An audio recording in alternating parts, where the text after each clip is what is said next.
the live views in our studio, all of the different angles, really. You get to see our panelists, you see me, you see all of the gesticulations. It's just like this show in 3D. I promise you that today's show is going to be mind-blowing. For 12 weeks consecutively, we have done this. We've talked about how to get funding for your business. We've talked about agency banking. We've given you fantastic ideas, essentially, to make sure that you are better in your business, in your personal finance, for yourself and for the nation at large. And we're not stopping. No, we're not stopping just yet. Week 13 is here, and today we're telling you how to go global. I know a lot of people like to go global. I'm not talking about Jackpot, by the way, okay? I'm talking about how your business can go global. So imagine you've been catering to a small market in Mushin in Lagos, or Shaki in Oyo State, or Bungudu. We are here to tell you that you can do way more than what you're doing right now. Your business can actually go global on the African scene. There's almost 2 billion people on the African continent. That's right. And we are telling you this evening that your business can be in Kenya, it can be in Zimbabwe, it can be in South Africa. Essentially, goods and services that you're producing right now can do better. And that's why we're here this evening, to tell you how you can go global. Last week, we started off this conversation with the African Continental Free Trade Area Agreement. It's a revolutionary idea, which is no more an idea. It's now being implemented across the board. And we do not want you to be caught napping on this one. That's why we're here this evening. So once again, welcome to the MSME radio show. Just before I introduce my guests, as always, I have some of the brilliant minds, the best in the banking sector that had years of experience solving issues for businesses, and they're here to solve that problem for you. You can be a part of this show. Either call us or send us a message on 0810-608-1681 or 0818-202-5883. Those are the numbers to call if you want to be a part of the show this evening. All right. So let's get right into it. Going global for your business, how do you go about it? We're going to be speaking to some particular issues today, walking you through holding your hands and ensuring that you do not make mistakes that others make while trying to go global. But first, let me introduce my panelists, right? We have some of them returning from last week. We had such a good time last week, we had to bring her back. Chioma Uzoma is of trade product sales and trade finance at Echo Bank. Chioma, you're back in the studio. It's good to see you. Good to be back. Good evening, everybody. Looking beautiful as always. Chioma really dealt with AFTA last week, and today she looks like she wants to deal with this issue even more. It's good to have you, Chioma. Just right next to Chioma is Ademola Fuakwe, who's of trade finance sales at Echo Bank. It's good to have you on the show, sir. Thank you. It's a pleasure to be here. I always say that it's really rare to have bankers in the same place at the same time. So today that we have you people, we're going to milk this opportunity. So thank you for joining us as well. We're not just live in studio, as I said, we're virtual. And joining us virtually, Emmanuel Onifade is virtual this evening. Emmanuel, it's good to have you on the show.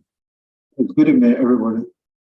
Nice meeting you, Emmanuel, well, this week we're going to continue with the conversation we started last week, and I am glad that you are here with us as well as we deal with this issue. Emmanuel, of course, is the unit head, export liaison officer, export base group at Keystone Bank. Thank you for joining us, Emmanuel. And of course, remember Olushola Gabriel. He was with us right here in the studio this evening, but he has since ported to the online platform. It's good to have you on the show this evening. It's good to see you, by the way, even though you're not here, Olushola. Thank you for joining us. He's the head strategic planning at Polaris Bank.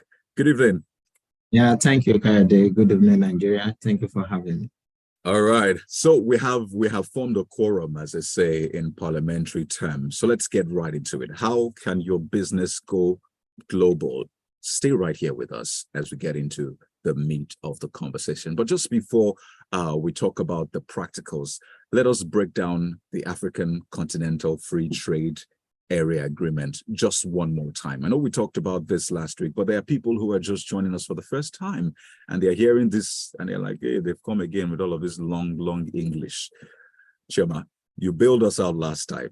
You're going to bail us out again. What is this Africa Continental Free Trade Area thing? What does it mean? Just for those who may have missed the episode last week. Okay, so thank you for asking me again. Africa Continental Free Trade Agreement. Yeah. Okay, so it is basically it's an agreement with Africa Continental Free Trade Area. It's an agreement reached amongst the in the African Union, amongst the African heads of states, and then they said we want to be able to trade within ourselves, within the African sub-region. We do not just want to be able to trade with, China, Asia, and all of that.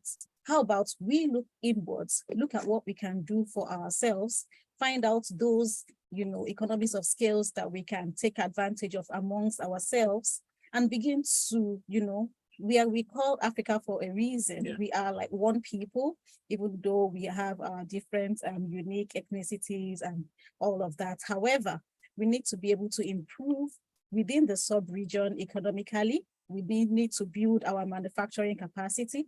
We need to be able to look at ourselves and find our commonalities and then say, look, my brother over there in Gambia, he has what I need in Nigeria. Why should I have to go over to, over to the Americas to find this commodity? And with us, putting our strengths together, we can indeed find a stronger block where we can begin to attract larger investments into Africa. So rather than subcontracting some of what we would have done elsewhere, we will build those capacities inside Africa. And then from here, we can export all of our wealth of products, experiences to other places. So this is Africa for Africa. Let us trade with ourselves, basically. Fantastic. And I remember last week, one of the points that resonated with me in breaking this down is that we're making Africa like one market, really.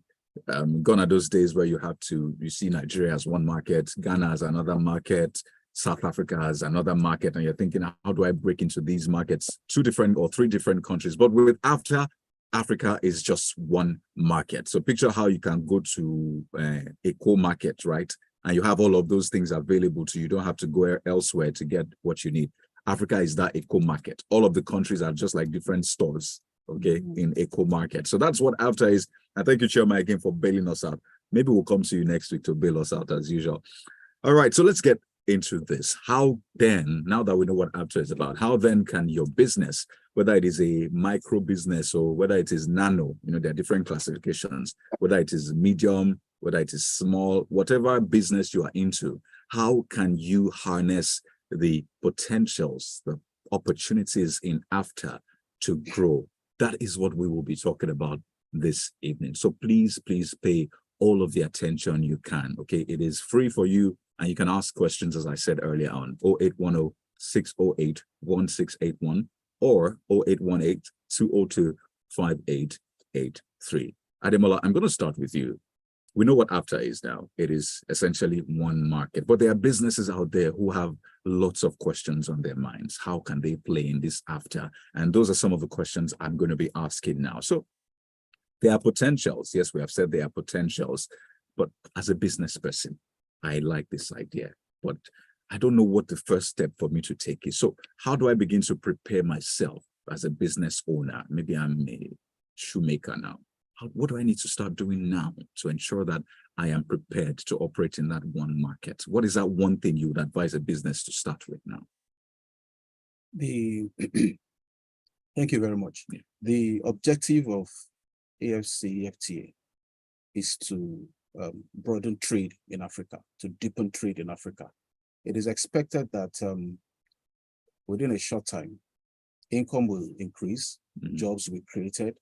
It is expected that barriers along the borders will be brought down. People can move across the border, easy movement of goods and services. So it means that if I'm a poultry farmer, I can take my eggs across the border to Cameroon, to Benin Republic. If I'm a lawyer, I can take my legal service across the border into Cameroon, into Benin Republic, So when I'm ready to move like that, what I'll do is just get in touch with people in that country depending on where I want to go, Yeah. find out what local regulations are, and try to see how I can harness or enhance that to fit my business. So when I get that, I just take off from there. It is also expected that tariffs will be reduced. In fact, what they are saying is that after a while, tariffs will be completely eliminated for some particular kinds of goods. Beautiful. Yes.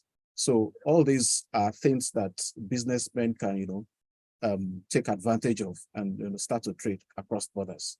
Fantastic. So you hear that you need information and you need to go for it. Gone are those days where you wait for things to happen to you, right? Now you have to take a hold of it. So you identify the market you want to operate in. And it's important to get all of this information you need. During the course of the program, we'll be talking about some government agencies that you can approach. And by the way, you can also approach banks for some of the things you will need along the line. Again, we'll talk about that. But the important point that has been made now is how you need to get information. Okay, so you need to maybe go online, go to people who have done it, and essentially look for countries that you think, wait, this is my products will work there. So if you're a poultry farmer, look for countries that they are not doing as much when it comes to poultry, or countries you think that, hey, this egg will be marketable there. And guess what? That is the game changer for you, essentially. So get information. But by way of just examples, so we can get people in different businesses. Are there maybe examples of industries and sectors that have potential for growth within the AFTA? You've talked about law. I never thought about that, actually. So if you're a lawyer listening, hey, there's your opportunity. But do you have an example of other businesses that you think can really thrive in this AFTA? At EcoBank, we have a platform where we allow our customers to showcase their products now. So we have seen people asking for, we saw a fashion designer from Gambia asking for fabric from Nigeria, from a customer from Nigeria. We've seen a customer from Nigeria asking to import honey from a customer from Ghana. So all those things are available, on the platform. If you're onboarded on that platform, you're allowed to showcase your products. And once you showcase your products, it means that people from all the affiliates or where EcoBank operates in Africa, or there are 3 countries where EcoBank operates in Africa, they can see those products and they can demand for it. We have people in the background at the office that match buyers and sellers for particular kinds of products. So it's a whole world of opportunities. So lots of businesses. And I imagine this is same for Chiama's, Emmanuel and Olushola's financial service provider as well. These opportunities are there for you. So we'll come to some specifics as well, but I'm glad you've mentioned businesses like fashion, fabric, and we have a lot of that in Nigeria, from Ogun State to Anambra. I mean, you can turn anywhere in Nigeria, you are sure you always find a specific kind of fabric or fashion statement or sense in that part of the country. So whatever business you're into, that's the point we're trying to make this evening. There are opportunities for you to go global. So don't think, I'm just a fashion designer, nobody wants my fashion. That's not true.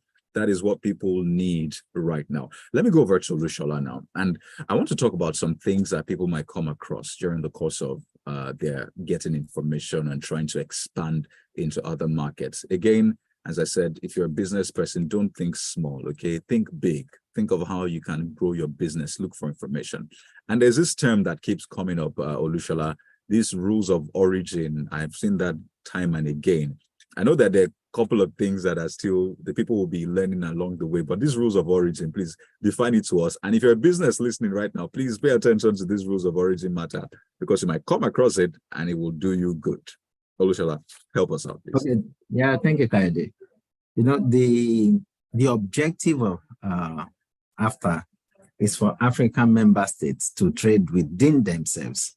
That means if they're meant to trade within themselves and goods are not originating within that free trade area, then the purpose is defeated. So, and typically Africa, in terms of competitiveness and production capacity, we are still not as advanced as the other markets. So what that means is that Africa can then become a dumping ground once you get your goods into Africa as a non-African business, it just moves freely within that single market. And so to prevent that, the rules of origin came into being. And what that is saying is that there must be a minimum African content for whatever goods or services that will qualify for the AfTA agreement. So that's what it's trying to ensure.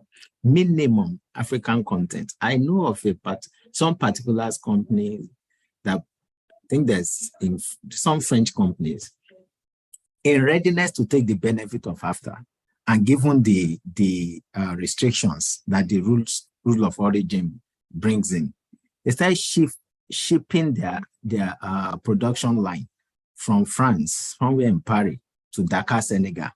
So that is FDI, that is flow of investment. They know if you keep producing this in France, you'll not be able to move it into Africa, because the rules of origin will, kick against it, and it will not, the free tariff that you're looking to take advantage of will not happen. So competitively, that good will be challenged. So what they've done is they started setting up production lines in Dakar, Senegal. So that is part of the benefits that the route of origin will bring about. You are now forced to, rather than ship your goods into Africa, you have to relocate to Africa so that you can take advantage of that bigger market. And that is flow of FDI, that's flow of investment into the continent. So those are part of the reasons why the rules of origin is part of the agreement.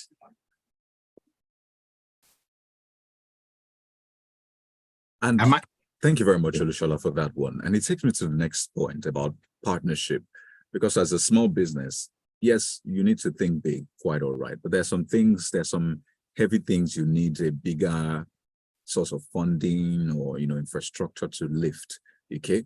And it takes me to the point of partnership and collaboration. Well, some call it investment. Since AfTA tries to protect the African market, ensures that it's Africa for Africa, unlike, what could have been the possibility of another country bringing in goods, bring it to Nigeria, and then because it's AfTA, you can take it anywhere. What Africa doesn't gain at the end of the day, our industries do not grow at the end of the day because it's being produced elsewhere. So since we're saying we need to ensure that it is Africa for Africa, there'll be a need for collaboration. And I'm coming to Emmanuel on this one. So businesses are thinking, I want to participate in AfTA, but I need some sort of more, maybe infrastructure, some more funding, some more equipment, some more, maybe manpower. But the point is, I can't do it on my own. So how can a business owner who is looking to establish partnerships or collaborations, what are the ways they can go about this, Emmanuel? Can you perhaps walk us through some ideas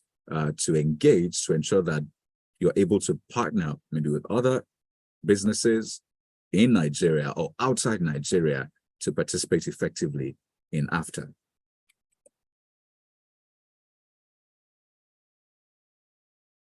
Yeah, related to partnership and finance in the export business within the African trade zone, what is expected of any business that wants to be part of the export business needs to have registered with Nigeria Exports?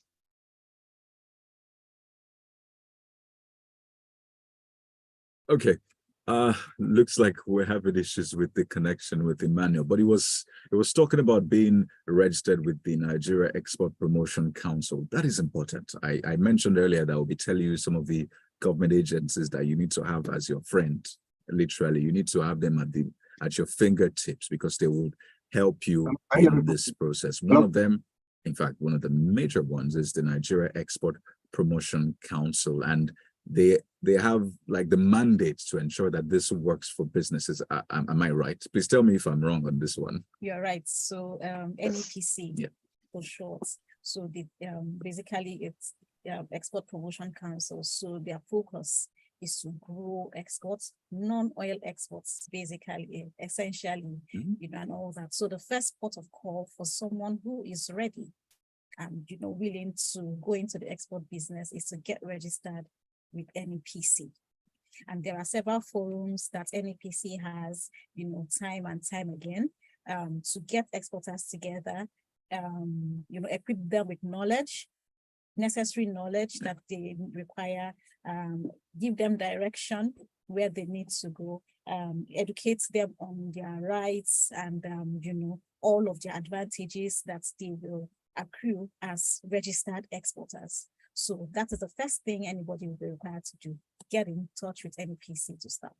Fantastic. Thank you very much, Shoma. So you heard that NEPC is the place to go. Now, there's other support you get from, financial institutions in terms of funding if you have a need for that. We'll come to that. But it's important to ensure you are in that network, because from time to time, there are all these trade shows, there are conferences that come up, and you need to network. I mean, as a business person, we can't tell you how important networking is enough. In fact, it is one of the lifelines or lifebloods of your business. And that's what you could get from NEPC. And I know that financial institutions also have some of these trade shows, bring them together and have stores and all that. So first port of call, NEPC. That's the point Emmanuel was trying to make. I don't know if we have Emmanuel back.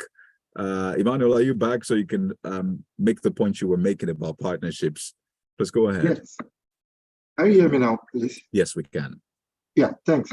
Yes, upon being a member of Export Promotion Council, it is easier for you to approach any financial institution in Nigeria if you have established a contract, export contract with any other business partner in any other country for you to go about your business.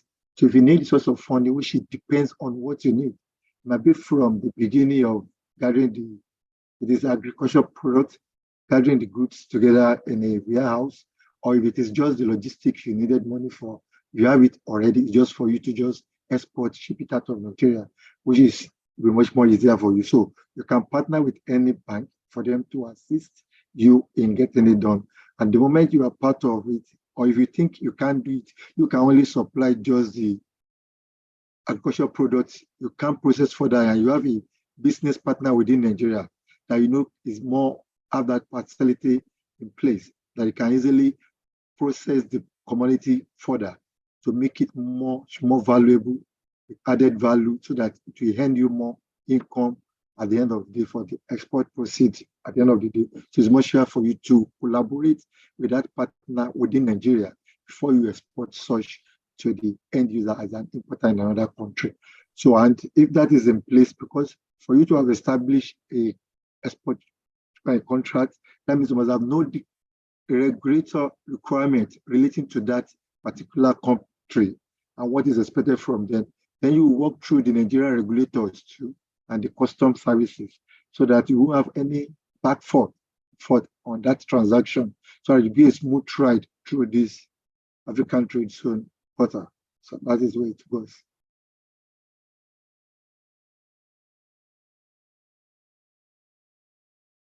Are you with me? Fantastic. Thank you very much, Emmanuel. Quite a number of important points you made there. And, the regulation part will come to it. But let me reiterate again, as a business person, you might be thinking, this is too much, or this export matter.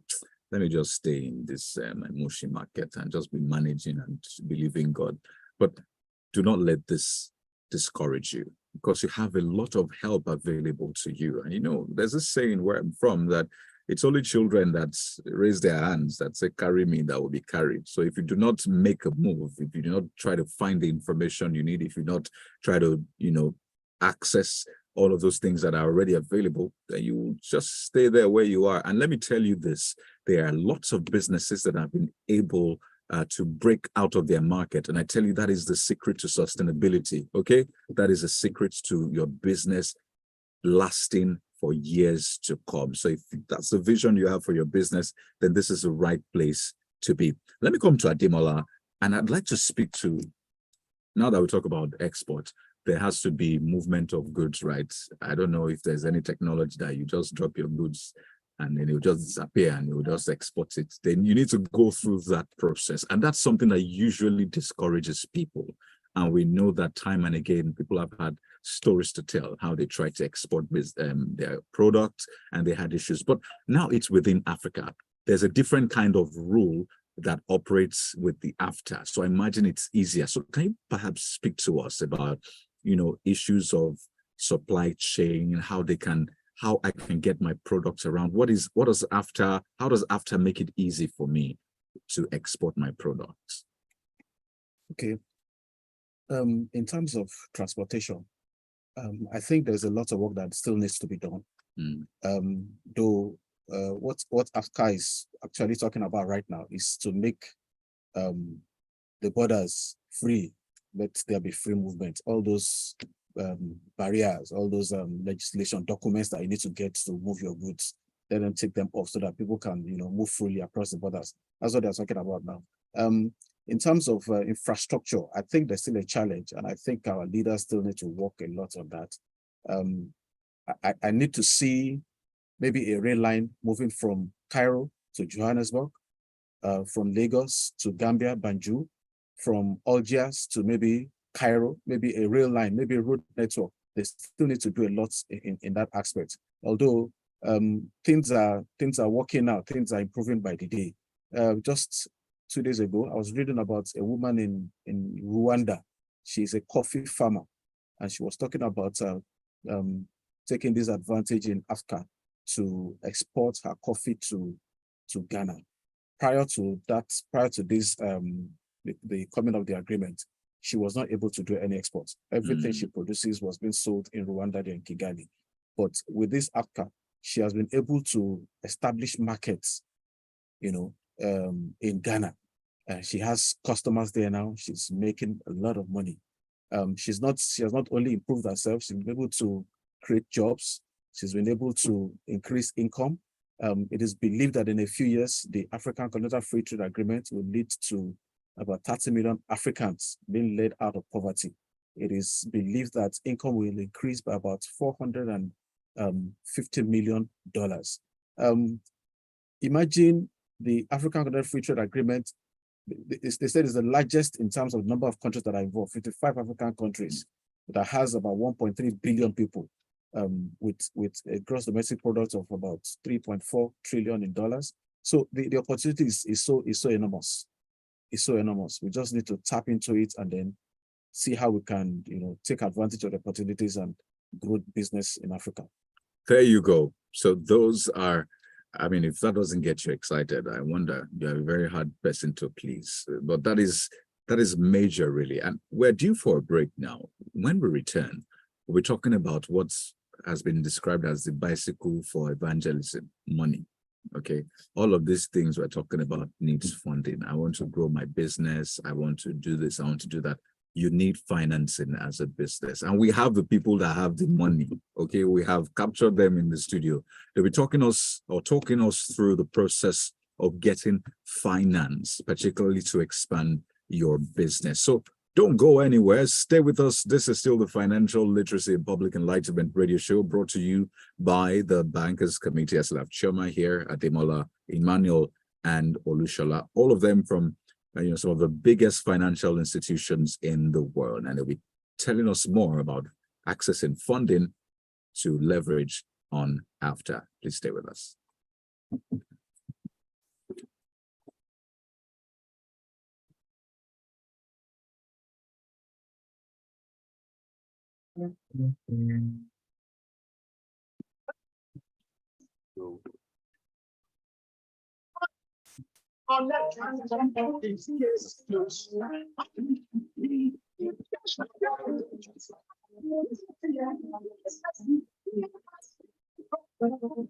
So have you muted?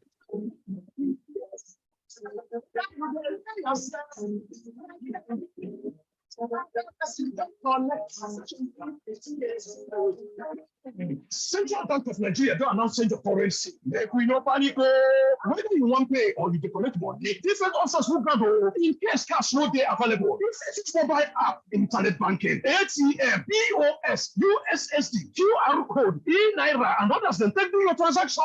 And if you don't get bank account, visit your bank. Make them open up for you. Make you no panic. Last, all of us go dey on it. This message now from Bankers Committee.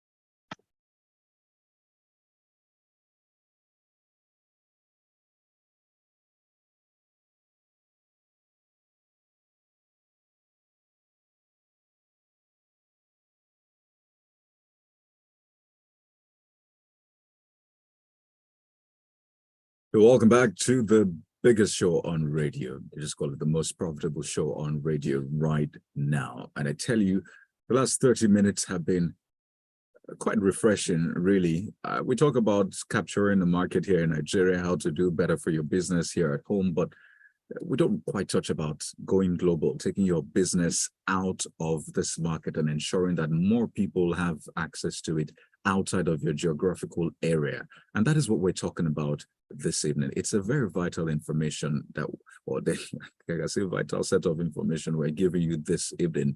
And I would love to hear from you as much as possible.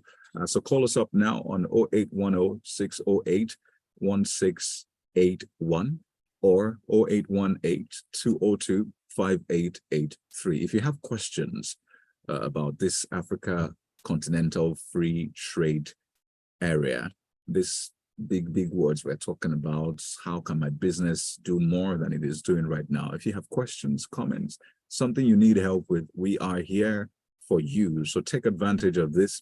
We'll be out of here in just about 20 minutes or so. So before we go, make the most of this opportunity. I still have Chioma here with me. Chioma is from EcoBank, trade product sales, trade finance. And of course, right next to her is Demola of trade finance sales as well, joins us right here in our Lagos studio. So thank you very much, Chioma and Demola, for the contributions so far. Join us virtually, Olushola, who's the head strategic planning at Polaris Bank, and Emmanuel Unifade, who's unit head export liaison officer at Keystone Bank. So, ladies and gentlemen, let's talk more about the Africa Continental Free Trade Area Agreement. And we're going to come to funding just before we went on that break. And this is, I think this is where there's a lot of issues for businesses, how to get funding. So this evening, you will be telling us how the surest way to get funding. And let me begin with Olushola. So we need funding, right, to expand our business, to maybe buy more equipment, buy more raw materials, because hey, I'm expanding to a bigger market, so I need money to expand, right? What are the surest ways to get funding for this? Let me begin. Are banks excited to give funding for this sort of venture? Let me begin with that. Oh, so thank you, Kadi. Oh, definitely. If you look at what banks will consider before extending itself to financing businesses, one of the key consideration is the prospect of that business. So if the prospect of your business is higher, the cash flow projection is very promising, you are more likely to secure funding from financial institutions. So one of the things that after I've done is that it's broadening the scope of your business.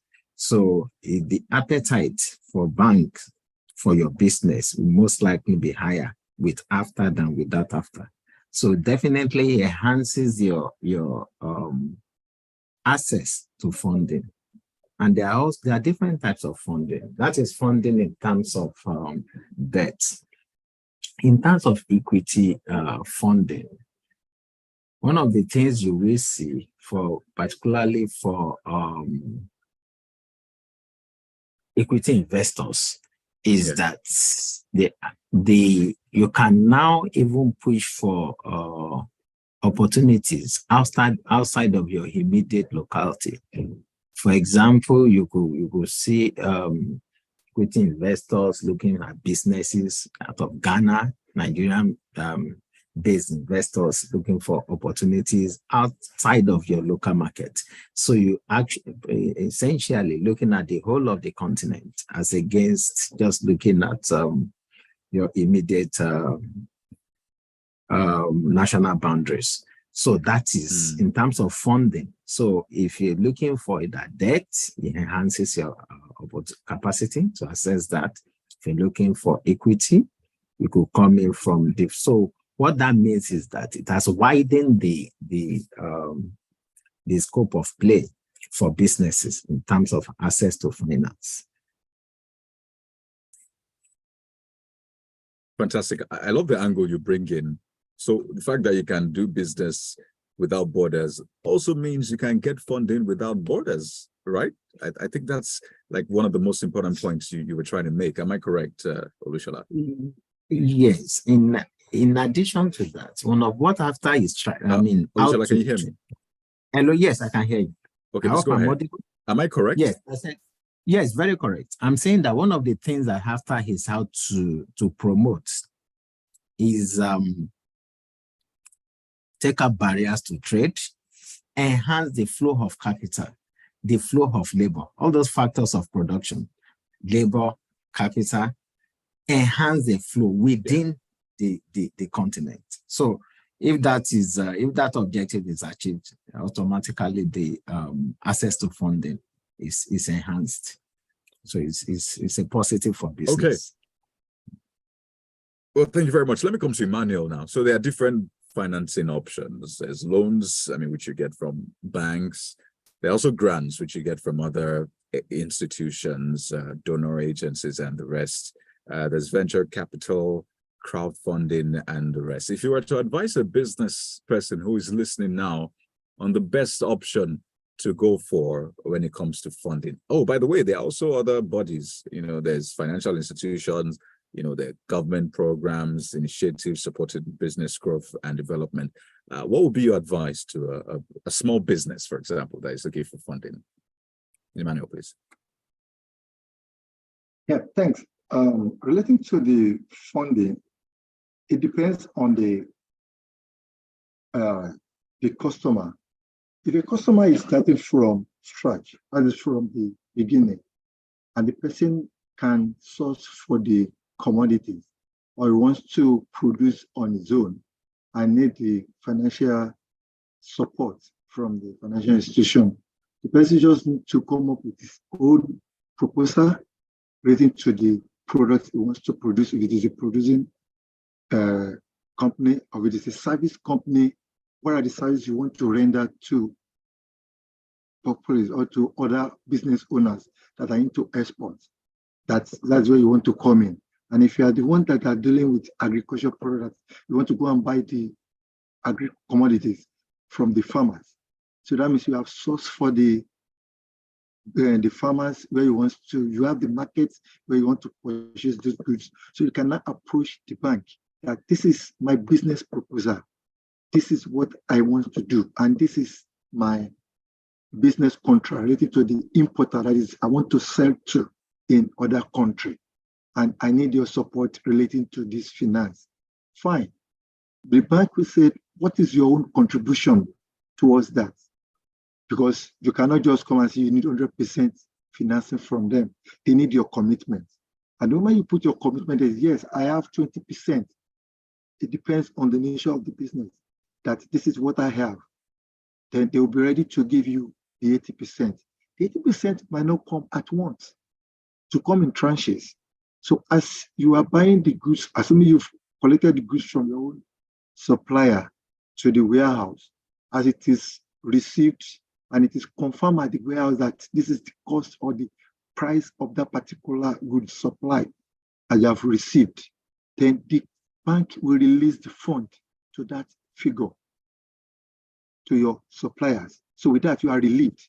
Or you just need to process further for you to carry out your export business. So we hope that the export proceed will come in surplus, which will be able to pay back the bank and earn your own income through NXP, calling Nigeria export proceed, which will open with CBN. So with that, you will get it. And when you have a history of any transaction you've carried out once, you will continue to expand your scope based on the experience, the belief you have on that particular business.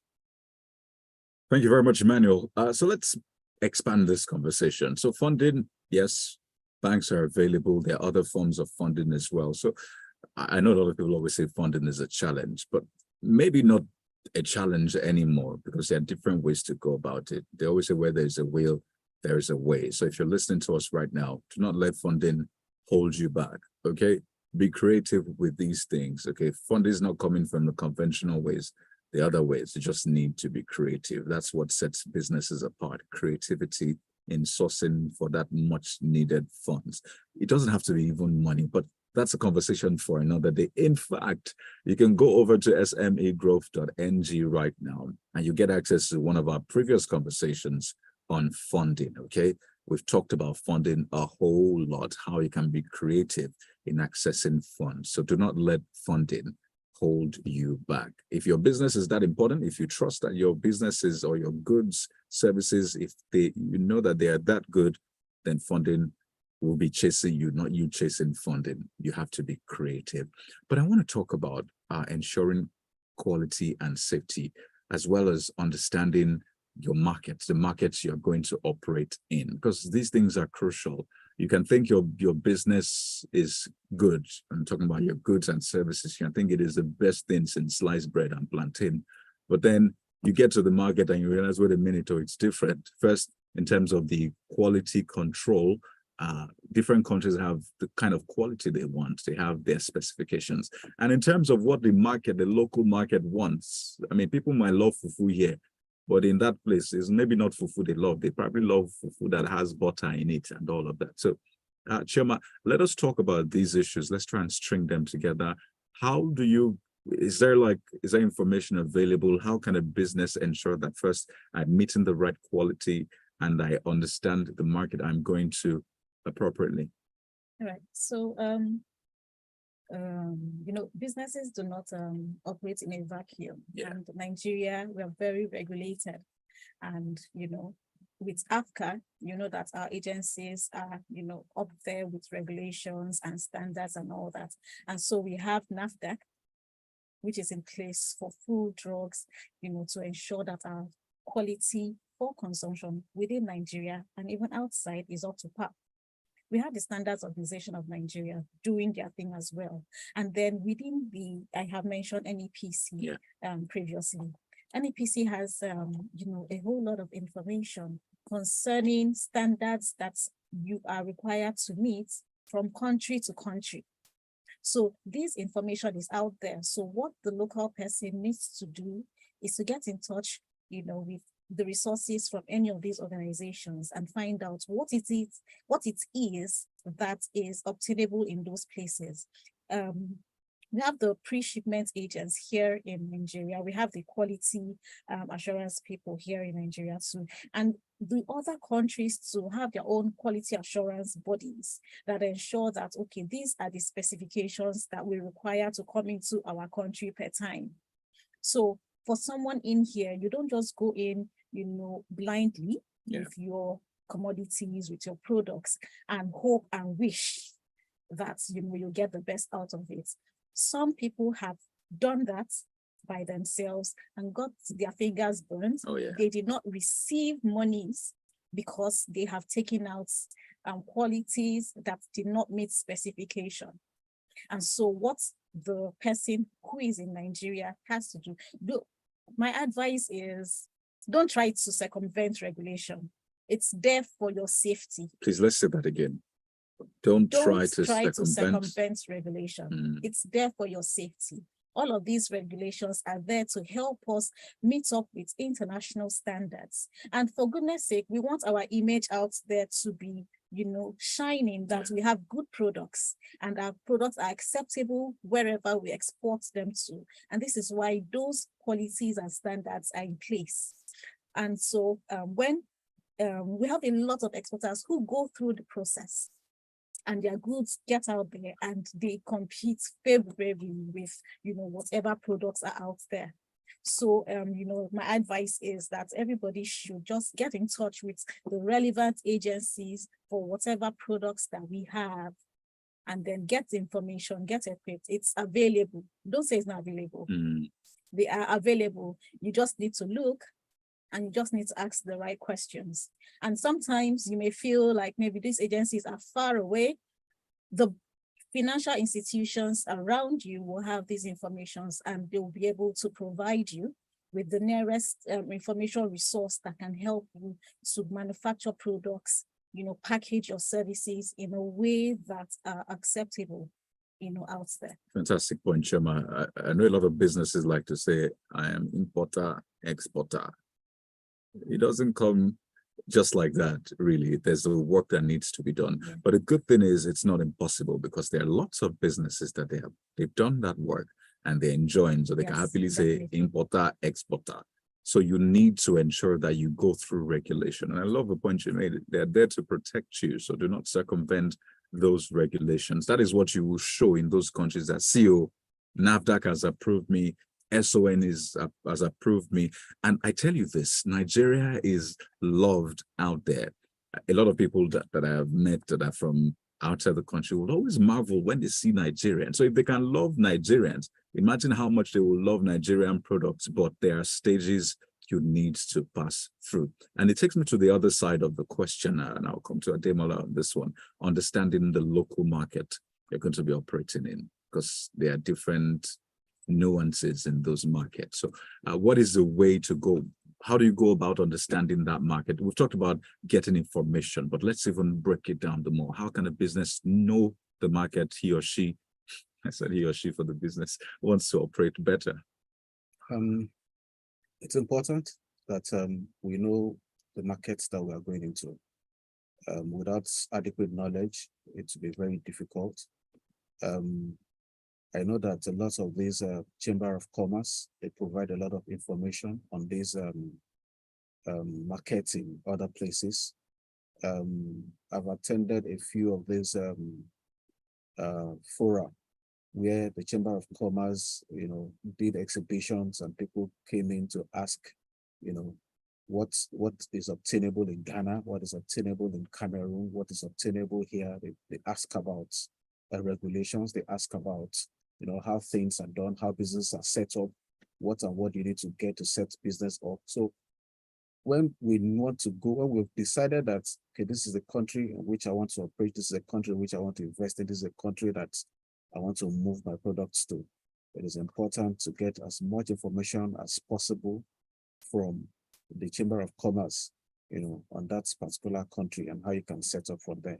That will go a long way to help you to set up your business and to get as much information as possible. And it also help you with pricing. Thank you very Yes, much yes. For that one. It'll help you with pricing, because pricing is a major one. You need to understand how the market operates, the prevalent pricing structure. So once your product comes in, you can price appropriately. You know how to do that kind of business here. So at least it's not too expensive, it's not too cheap, but it's appropriately priced. Ademola, thank you. So please look out for all those chambers of commerces. You can get them online or physically. That is one thing I want you to take out of this networking and going for that information. Don't just sit back, okay? Fortune favors the brave. So you need to get up and look for that information, get that approval, that regulation, and I tell you, after will be yours for the taking. Or let me just say the African market will be yours for the taking. We're coasting home now, but there are very important points I still want us to touch on. Risk management. It's a major one. All of these investments, all of this money that you get together, you borrowed money from the village people, money from cooperative, all that money cannot waste. So there needs to be some sort of protection. So I want us to talk about, risk protection and how to ensure that our investment is still safe. I'm going to come to Olushola on that. There's still a couple more issues we'll talk about if there is time. But Olushola, is there a way to protect? We've talked a lot about all of these investments, but what are the protection mechanisms that we can engage in so that our money is still safe while it's crossing borders and all of that? So the way you've been managing the risk for businesses is still the same way you manage the risk, only that this time around the scope is a bit larger. Now you are moving into markets that are new markets. You're moving outside your immediate market into larger markets. So implication of that is part of what was said earlier. You need to understand that environment very clearly. You need to understand the regulation. You need to understand even the culture and the disposition of the people. If you don't have that clear understanding, then you run a risk. There was this company, a pharmaceutical company somewhere in the US, that was trying to expand into the Far East. I think they're trying to expand into South Korea, if I recall. There was a major cultural gap that this company committed. The advert they ran in the US, they just exported that advert on the product to South Korea. Unfortunately, the advert involves someone presenting some flour to a patient in the hospital along with that medication. Unfortunately, in the South Korean culture, you only present flour to someone who is terminally ill and who doesn't have the chances of survival. And that was the advert they shipped to South Korea. Of course, your guess is as good as mine of what the public will make of that, how that medication will be interpreted. I doubt if they sold the tablet.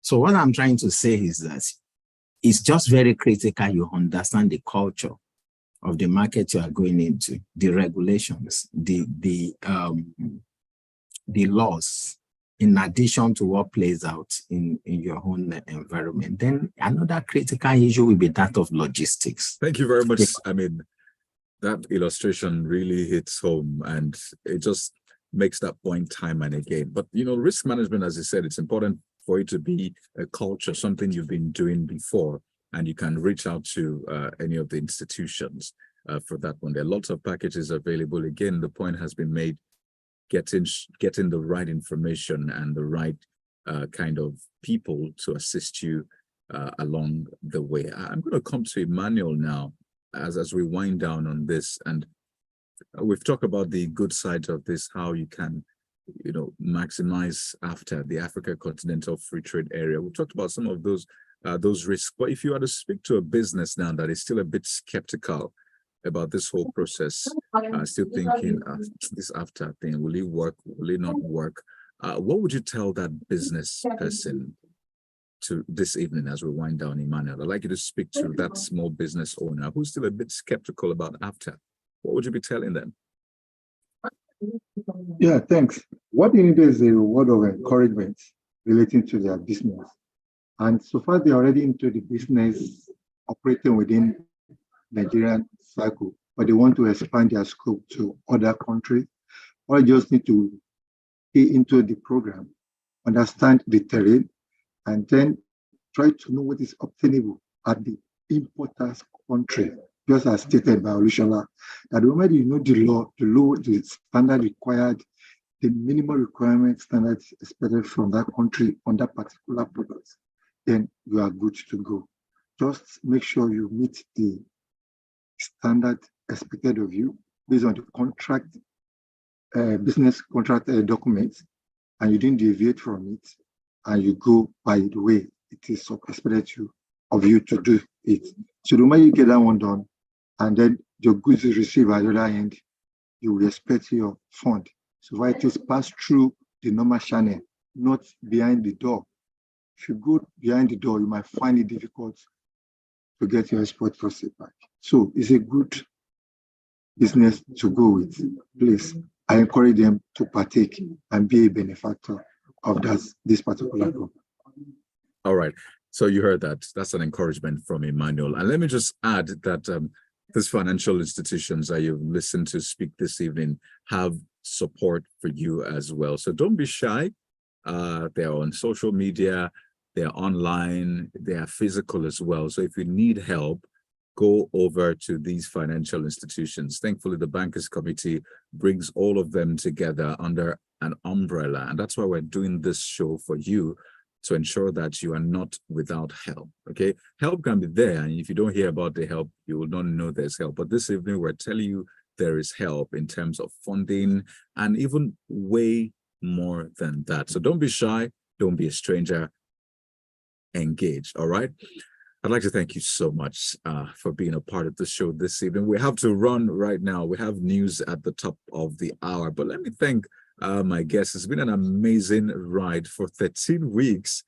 We have done this back to back to back to back. But hey, we have to anchor at this point. And I have to thank Choma Uzoma, who's of trade product sales, trade finance at Echo Bank. Right next to him is Afok Bademola of trade finance, Echo Bank as well. Ladies and gentlemen, thank you so much for your time. Not forgetting Olushola Gabriel, who is Polaris Bank's head strategic planning. Thank you so much. And Emmanuel Onifade's unit head, export liaison officer, export biz group at Keystone Bank.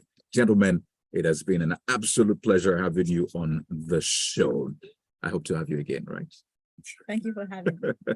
Finally, the production team, Bolanle Oyemi, who's the director, FRC and Lagos operations. You can say the guy at the top. Maria Owoma, assistant director programs, and of course the engineering team, Latif Olatune, Daniel Koye, Edo Sebio, Rewan Oladejo. Gentlemen, thank you so much for making this work. Till next time, when I come your way, don't forget to always make profit in whatever you